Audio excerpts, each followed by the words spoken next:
Jay Stevenson here with Go Running, along with Dr. John Azar-Dickens. We're going to talk to you guys really briefly about when to change your shoes. This is a really difficult topic for a lot of people. So I deal with people all day long in making sure they get the right shoes.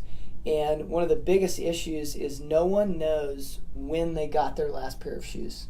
So someone will come into the store and they'll say, hey, I've had these things for 8 months. I think it's time for a new pair. And I've been running 5 miles a day or 2 miles a day for the last year. I think they might be worn out. And in fact, we look back in our customer records and they've had the shoes for 2.5 years. And they've run double the amount of miles on them, or exercised, walked, whatever that they think they have.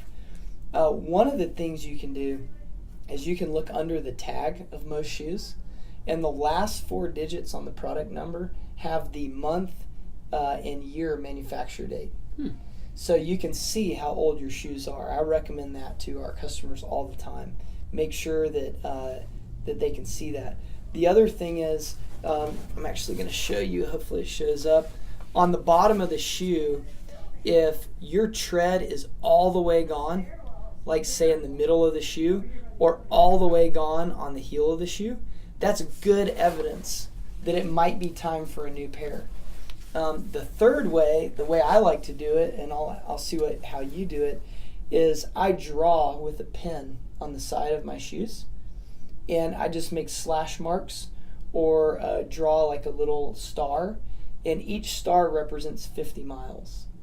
And so I track mine that way. How do you do yours? Mine's very scientific. I come to you and I say, how many miles should I run on these shoes? And you say 400.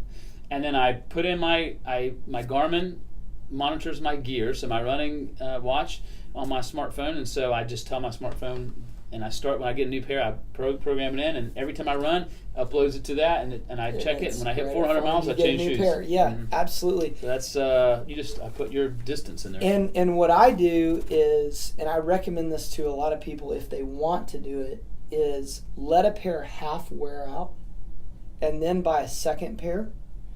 Once you do that one time, you never have to buy 2 pair again. Because you're always going to have one pair that's half worn out and one pair that's all the way worn out or brand new. Right. So that's what I recommend. But any way you do it, whether you track it with actual miles, which is the ideal scenario, or you write on it, or you look at the date when you got them, generally speaking, you can guess that your shoes are going to last about 400 miles. The heavier you are, the harder you are on the shoe, the less the number that is. Generally, the lighter you are, you can go a little bit longer. And then surface matters too. And shoe matters, wouldn't it? I mean, absolutely. What if you're buying quality of shoe matters. Right. So a quality running time. shoe, 400, but let's say it's a not quality shoe. Could be 2 or 150. So don't wait until it starts to fall apart. I got a phone call from somebody from California last week that just found us online that wanted some shoes. And they were unsure of what they wanted.